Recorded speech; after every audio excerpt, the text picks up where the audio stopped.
The next one is one of my all-time favorite exercises, and I call it speed around the set. Let me explain what we're going to see here.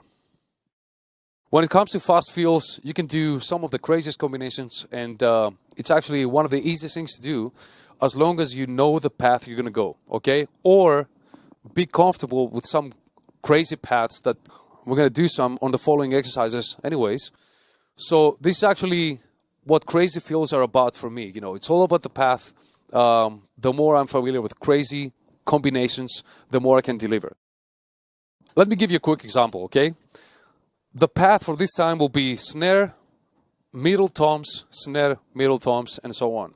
And what I'm going to do is I'm going to go with quarter notes. Actually, I'm going to do some flams, just to recognize the path and get into it, okay? So, starting with quarter notes, moving to 8 notes, 16ths, and then 32nd notes.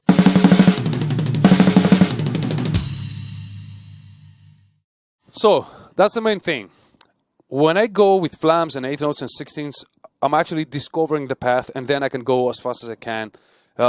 You'll see a huge difference, especially on the crazy combinations. When we go, for example, snare, tom 2, tom 3, snare, middle tom, snare, tom 2, tom 3. This is like a classic Nile actually feel, but like I said, for me, it's one of the easiest things to do because I know the path. I'm very familiar with this path and some other paths, and this is actually what we live and breathe, you know, in death metal anyways. So the smarter thing to do is discover some paths and get familiar with them with this method, okay? Quarter notes, 8 notes, 16ths, and then 32nd notes to get the speed down, okay? The more crazy combinations you do, the more you'll see how important it is actually to be familiar with the path, okay?